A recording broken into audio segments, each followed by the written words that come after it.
बिस्मिल्लाहिर्रहमानिर्रहीम। मेरा नाम राना शहजाद नवीद है, कायान एंटरप्राइजेज़ का CEO हूँ।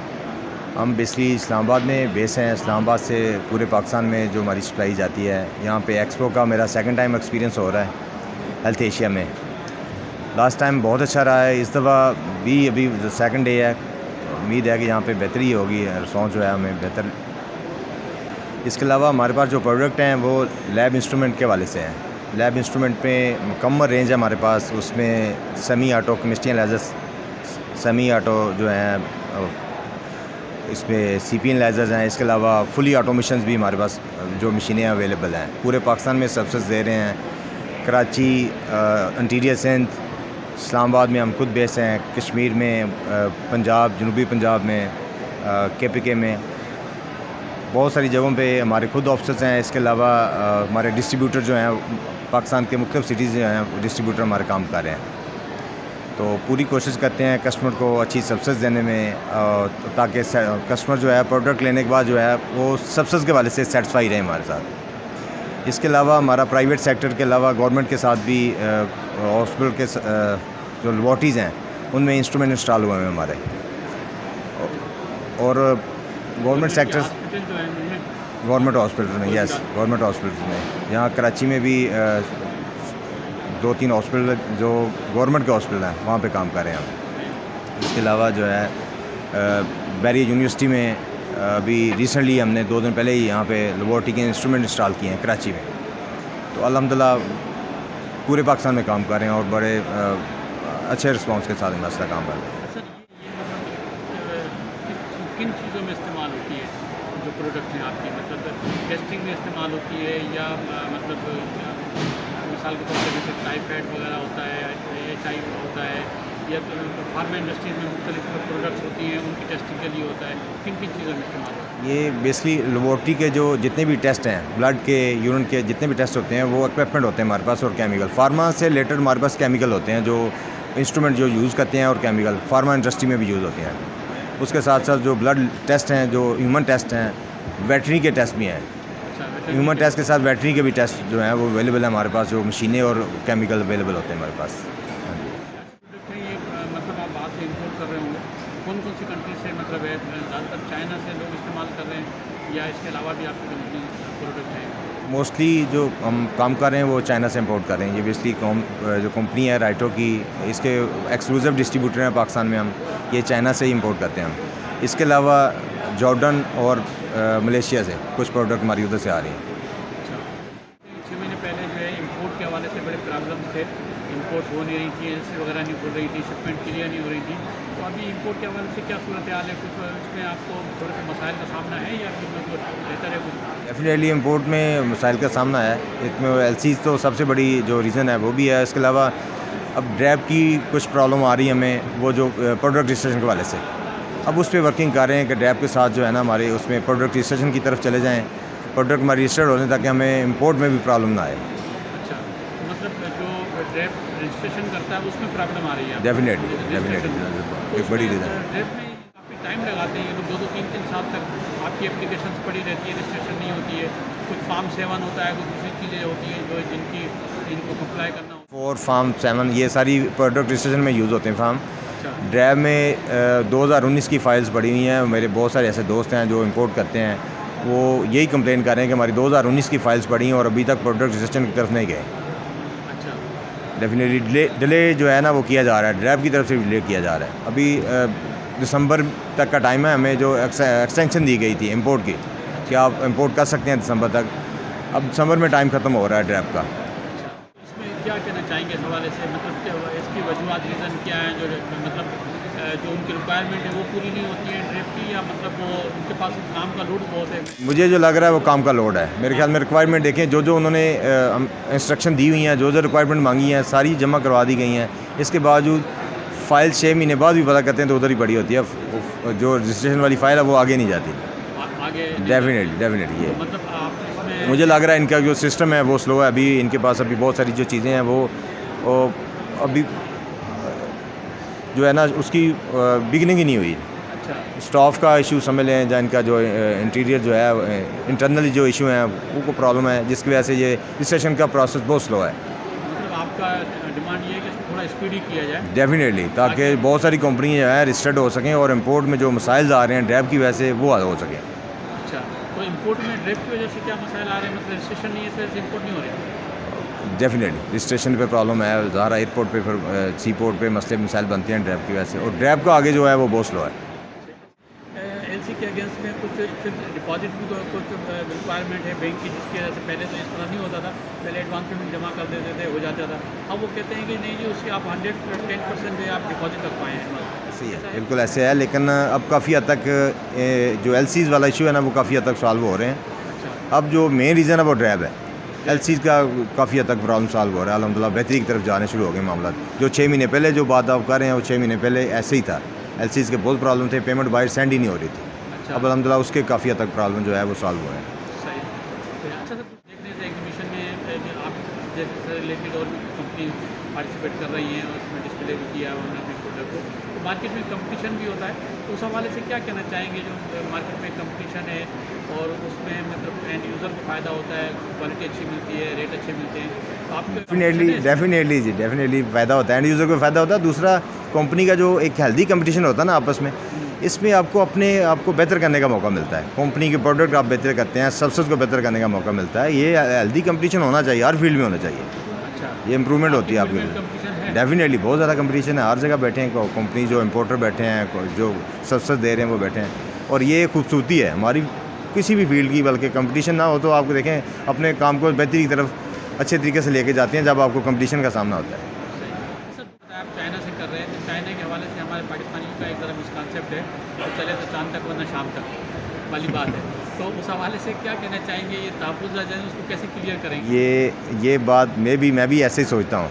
अगर मैं लास्ट ईयर जब चाइना गया हूँ, जब जाकर फिज़िकली सारी चीज़ें देखी हैं, बेसिकली चाइना हर तरह की प्रोडक्ट तैयार कर रहा है, उसमें क्वालिटी आपको हर तरह की क्वालिटी प्रोवाइड करता है। ये हमारे पाकिस्तानी है जो क्वालिटी लो की चीज़ें मंगवा के बाद में चाइना को बदनाम करते हैं। अच्छा, ऐसा कोई इशू नहीं है। आप देखें जिस तरह हमने प्रोडक्ट मंगवाई हैं तो उसमें 100% श्योरिटी के साथ इसकी एक्यूरेसी, इसकी जो क्वालिटी है उसको मेंटेन रखा गया है। हम उस पर कंप्रोमाइज़ नहीं किया कि इसको लो क्वालिटी के इंपोर्ट किया जाए, क्योंकि ये आप पे डिपेंड कर रहा होता है कि आप जिस प्रोडक्ट को प्रमोट कर रहे हैं उसमें क्वालिटी आप क्या दे रहे हैं। सही, बिल्कुल। ऐसी कोई बात नहीं। प्रोडक्ट आप यूरोप में देख लें, आप पहचान नहीं सकते कि चाइनी है, ये चाइनीज़ है या यूरोपियन प्रोडक्ट है, इतनी अच्छी क्वालिटी होती है। यूरोप पाकिस्तान में प्रोडक्ट आती है तो उसका म्यार ज़रा थोड़ा कम होता है कि पैसे कम करवा देते हैं, पाकिस्तानी क्या है? यही रीज़न है। इससे पहले मैं आपको यही जवाब दे चुका हूँ कि हम, ये हमारे ऊपर डिपेंड करता है, हम क्वालिटी लो करके मंगवाते हैं, बाद में बदनाम जो है चाइना को करते हैं। चाइना इस टाइम एक बहुत बड़ी इकॉनमी है और पूरी दुनिया को सप्लाई कर रही है, बिल्कुल पूरी दुनिया को सप्लाई कर रही है। सही, फ़ान गए हैं तो फ़ान जाके मैक्सिमम चीज़ें जो हम देखते हैं, प्रोडक्ट देखते हैं वो चाइनीज़ ही होती हैं, लेकिन उसकी क्वालिटी बहुत बेहतर होती है। बिल्कुल। पाकिस्तान में जबकि हम जो है वो चाइना को उल्टा बदनाम करते हैं, इम्पोर्ट भी मैक्सिमम चाइना से हो रही है, हमें जो है टेक भी चाइना की तरफ से ये ज़्यादा, और उसको ही हम बदनाम कर रहे होते हैं कि चाइना प्रोडक्ट ठीक नहीं है। ऐसी कोई बात नहीं है, ये चाइना हर तरह की क्वालिटी प्रोवाइड करता है। हमें कोशिश करनी चाहिए वहाँ से चीज़ जो क्वालिटी मंगवाएँ वो अच्छी मंगवाएँ। अच्छी क्वालिटी।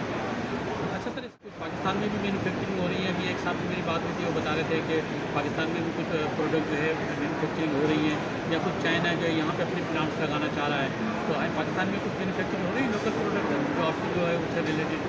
पाकिस्तान में कुछ लोकल मैन्युफैक्चरिंग कर रहे हैं कुछ? यस, अब शुरुआत हो गई है। जब ड्रैब का एक जो खूबसूरत पॉइंट है, जितने मैंने अब नेगेटिव पॉइंट बताया उसमें खूबसूरत पॉइंट ये है कि ड्रैब की वजह से अब मैन्युफैक्चरिंग की तरफ जाना शुरू हो गए लोग, और ये बहुत अच्छा पॉइंट है, अच्छा, क्योंकि इतना अर्सा हो गया हमें एग्जीबिशन अटेंड करते हुए। तो इस दफ़ा इस साल मैं दुबई जब एग्जीबिशन में गया हूँ तो वहाँ पे पाकिस्तानी स्टॉल देखे हैं, 2 स्टॉल देखे हैं जो मैन्युफैक्चरिंग की तरफ गए थे। तो मुझे खुशी हुई कि पाकिस्तान, मेड इन पाकिस्तान चीज़ें जब आप बाहर के मुल्कों में देखेंगे तो हमें एक प्राउड फील होता है। सही। तो देखें ना, आपका इम्पोर्ट खर्च होता है, उसकी भी बचत होगी। हमारे पास पहली शार्टेज है डॉलर की, तो मतलब ये कि अगर मैन्युफैक्चरिंग होती है तो पाकिस्तान के लिए ज़्यादा बेहतर है, क्योंकि हुकूमत तो वैसे भी डिस्करेज कर रही है इम्पोर्ट। वो चाहती है कि इम्पोर्ट रेटिंग ख़त्म हो जाए ताकि हमारा ज़र मुबादला बचे, एक्सपोर्ट की तरफ ज़्यादा रुझान है। अच्छा, ये जो आपने क्वेश्चन किया है ऐसे ही है। पाकिस्तान अगर इधर मैन्युफैक्चरिंग शुरू हो जी, मैक्सिमम चीज़ों की अगर शुरू होगी, तो ये जो हमें कैरेज पड़ता है इतना ज़्यादा, जिसकी वजह से रेट ऊपर चले जाते हैं और हमारी अप्रोच से भी बहुत सारी चीज़ें बाहर होती हैं, वो इसी वजह, क्योंकि बहुत सारी चीज़ें जो है इम्पोर्ट ही हो रही हैं। पाकिस्तान में जो है वो मैन्युफैक्चरिंग कम है। लेकिन ये देखें, जब से कोविड आया था, कोविड के बाद से जब पाबंदियाँ लगी और इम्पोर्ट पे मसाइल पैदा हुए, तो लोग लोकल मैन्युफैक्चरिंग की तरफ आ गए। ऐसे ही हमारा भी डिस्कशन कंपनी के साथ जारी है कंपनी की कुछ रिक्वायरमेंट है, उस पर इंशाल्लाह वर्किंग हो रही है, तो इंशाल्लाह वेरी सून हम जाएंगे इस पर, कंपनी के ही तो उस पर पैनल से हम जाएंगे, ऐसे लोकली नहीं। बाजार उनकी डेफिनेटली बिल्कुल इन फ्यूचर प्लानिंग यही है। सोलर में भी इस तरह से हो रहा है और दूसरी प्रोडक्ट में भी लोकल मैन्युफैक्चरिंग पे चाइनीज अपने प्लांट यहाँ लगाती है और यही डेफिनेटली ऐसे ही चाइनीज़ को लगाएंगे उसमें, तो उन्हीं की सारी फ्यूचर में आपकी प्लानिंग है। डेफिनेटली प्लानिंग है। क्या लास्ट ईयर भी किया था, तो क्या रोल होता है एग्जीबिशन का प्रमोट करने में? अल्हम्दुलिल्लाह इसका फ़ायदा हुआ है। लास्ट ईयर ठंडी ठंडी सुन रहे हैं, ठंडी नहीं बस स्लो देखें, साथ साथ ही है। आज एक तो फ्राइडे है, कल फर्स्ट डे था, उम्मीद है इंशाल्लाह फ्लो बनेगा। आज फ्राइडे जुमे के बाद की है कि लोग निकलेंगे यहाँ से, विज़िट करेंगे हमें। बाकी हमारी आप यहाँ पे पार्टिसिपेशन की बात करें तो लास्ट ईयर फर्स्ट टाइम था कि जब पार्टिसिपेट किया था हेल्थ एशिया में, ये सेकंड ईयर्स है ये अभी जो पार्टिसिपेट कर रहे हैं। आप समझते हैं इसमें कुछ आपके कुछ कांटेक्ट हुए, कुछ अल्हम्दुलिल्लाह अल्हम्दुलिल्लाह लास्ट ईयर जब यहाँ पे पार्टिसिपेट किया उससे पहले कराची में काम नहीं कर रहे थे। अल्हम्दुलिल्लाह उसके बाद बहुत जी इस्लामाबाद बेस हैं, तो बाकी सिटीज़ में तो ऑलरेडी हमारे कुछ डिस्ट्रीब्यूटर बैठे हैं, कुछ सिटीज़ में हमारे ऑफिस में हैं। कराची हम काम नहीं कर रहे थे, कराची तो सर इंटरनेशनल ऐसे ही है। 6 जोन है, इसी वजह से 6 जोन है यहाँ पे, इसी वजह से सही अप्रोच करें ना तो आप पूरा नहीं कर सकते। ऐसे ही अल्हम्दुलिल्लाह ये भी हम बड़े प्राउडली कह सकते हैं कि कराची एक गढ़ है, पूरी जान है, पूरे पाकिस्तान की जान है। कराची से शुरुआत होती है कोई किसी भी काम की। तो यहाँ पे ऑफिस बनाए ना इंशाल्लाह अभी बड़ी बहुत पॉजिटिवली 2-3 बंदों से बात हो रही है, और फर्स्ट टाइम तो मे भी हम डिस्ट्रीब्यूशन पे जाए ना, अभी ऑफिस यहाँ पे लॉन्च ना करें। डिस्ट्रीब्यूटर 2 हैं हमारे पास, बहुत अच्छे डिस्ट्रीब्यूटर दोस्त हमारे हैं, उनके साथ बात जारी है हमारे। हम डिस्ट्रीब्यूटर बनाएंगे पहले यहाँ पे, उसके बाद देखेंगे मजीद सर्विसेज अगर बढ़ाने की है तो उसमें ऑफिस बनाएंगे इंशाल्लाह। थोड़ा सा आपकी कंपनी कब से एस्टेब्लिश है, कैसे इसमें में आप कब से एसोसिएट हैं इससे? अल्हम्दुलिल्लाह 2010 से कयान इंटरप्राइजेज़ काम कर रही है हमारी। अल्हम्दुलिल्लाह कश्मीर में बहुत अच्छी ग्रिप है, रावलपिंडी इस्लामाबाद हम खुद बेस हैं। अब ऑल ओवर पाकिस्तान जो है हम पूरे अपने कारोबार को फैला रहे हैं। हाँ जी, तो शुरुआत आप कराची से करें? शुरुआत डेफिनेटली कराची से बड़े दिल के साथ शुरुआत, क्योंकि शहर भी बड़ा है और यहाँ बड़े दिल के लोग रहते हैं, बड़े दिल वाले, तो हम चाह रहे हैं कि यहाँ पे रिस्पांस भी अच्छा बने। काम भी बड़ा है डेफिनेटली इसी वजह से, क्योंकि ये एक बड़ा प्लेटफॉर्म है। अपने आप को बड़े प्लेटफॉर्म पर लेके जाने के लिए कराची को लूज छोड़ना, जहाँ उस पर काम ना करना, ये मैं नहीं कहूँगा कि ये सही है किसी भी कारोबार के लिए। अल्हम्दुलिल्लाह। अच्छा सर, कोई सजेशन देना चाहेंगे हमारे प्रोग्राम के थ्रू, क्योंकि असल में आपके कुछ कस्टमर जो होते हैं जिनका बजट ज़रा कम होता है, तो थोड़ा सा सब स्टैंडर्ड प्रोडक्ट की तरफ चले जाते हैं, कहते हैं यार अभी फ़िलहाल चलाओ बाद में देखेंगे। तो उसके हवाले से कुछ सजेशन देना चाहेंगे आपके जो कस्टमर हैं जो चीप प्रोडक्ट की तरफ चले जाते हैं बजट कम होने की वजह से? तो आपने कोई ऐसा सिस्टम रखा है कि जिनका बजट कम हो उनको भी आप इंटरनेट? ऐसी बात नहीं, मैं कभी भी किसी ये रिकमेंड कभी भी नहीं करूँगा। मैं कहूँगा कि आप थोड़े बजट अगर आपके पास है तब भी क्वालिटी पे कॉम्प्रोमाइज़ ना करें, क्योंकि मेडिकल फील्ड एक ऐसी है जिसमें डॉक्टर टोटल डिपेंड कर रहा होता है हमारी डायग्नोज पे। ये हमारी जो लेबॉरेटरी इंस्ट्रूमेंट है, इस पर वो डॉक्टर के पास जब रिपोर्ट आपकी जानी है, इन्हीं मशीनों से, इन्हीं केमिकल्स की वजह से जानी है। डॉक्टर ने उसके बाद आपको मेडिसिन जो है वो एडवाइस कर देनी है। इस वजह से मैं तो सबसे ऐसे ही है, यही रिक्वेस्ट करूँगा, इन चीज़ों पे कभी कम्प्रोमाइज़ करें जो मेडिकल रिलेटेड है, आपकी सेहत से रिलेटेड है, इस पर कम्प्रोमाइज़ ना करें, बेशक बजट लो है। इम्पोर्ट ड्यूटीज़ के हवाले से भी बहुत प्रोडक्ट पे तो आपके मेरे ख्याल में जो लाइफ सेविंग प्रोडक्ट हैं उन पर तो ड्यूटी फ्री है, कुछ प्रोडक्ट ऐसी है जिनके ऊपर ड्यूटी बहुत ज़्यादा है। तो अभी आपकी जो प्रोडक्ट है उसके ऊपर इम्पोर्ट ड्यूटी के हवाले से कुछ कहना चाहेंगे आप? ऐसे ये जो आपने पॉइंट ऑफ व्यू उठाया है इसके टैक्सेस के हवाले से ड्यूटी के, ये एक बहुत बड़ी रीज़न बनी है जो प्राइसेस इंक्रीज़ होने में। गवर्नमेंट को चाहिए था टैक्सेस का एक लिमिटेशन रखते हैं, उसमें जिस तरह लाइफ सेविंग जो आप बात कर रहे हैं इस पर टैक्स छूट देनी चाहिए थी। ये ऑल टू जी जितनी प्रोडक्ट हैं सबको एक ही कैटेगरी में ले हैं, सब पे सेम टैक्स लग गया, चाहे वो लाइफ सेविंग है चाहे उसमें कोई। इस पे जो है ना गवर्नमेंट को ज़रा कितना टैक्स इम्पोर्ट ड्यूटी या टैक्सेस वगैरह मिला के पड़ जाता है आपको? वो ऑलमोस्ट डबल हो गई कीमतें, जो आपको मतलब 40-50% डेफिनेटली आपको ऑलमोस्ट डबल कीमत पड़ रही है इसमें। तो आपकी क्या डिमांड है? गवर्नमेंट 10% तक देखें इसमें जो है डेफिनेटली 10 to 15% रहे तब भी ठीक है इसमें। लेकिन ये जो अभी 30, 40 और 40 से प्लस कुछ प्रोडक्ट में 40+ टैक्स जो ऐड हो रहा है इसमें जब इम्पोर्ट के मसला है, तो ज़ाहिर उसका इफेक्ट एंड यूज़र पर पड़ता है? डेफिनेटली पड़ता है। जितनी भी प्रोडक्ट आपकी इम्पोर्ट हो रही हैं उस पर जो टैक्सेस पड़ रहे हैं उसका जो डायरेक्टली इफेक्ट पड़ता है एंड यूज़र पे। इम्पोर्टर जो कर रहा है, इम्पोर्टर ने अपनी प्राइसेज में ऐड करके जो इतने भी टैक्सेस होंगे वो प्राइसेज ऐड करके आप मार्केट में दे देते हैं। उसके लिए क्या सजेशन देना चाहेंगे? 10 to 15%? इससे ज़्यादा नहीं, गवर्नमेंट को चाहिए देखें जितनी बाकी प्रोडक्ट में सब्सिडी दे रही हैं इसमें जो मेडिकल की प्रोडक्ट हैं काइंडली जो लाइफ सेविंग हैं जिसमें हमारी डायग्नोस्टिक भी आती हैं, हार्ट से रिलेटेड हैं, इन पे सब्सिडी दें और बहुत ज़्यादा टैक्सेस जो है ना वो इनमें ऐड ना करें।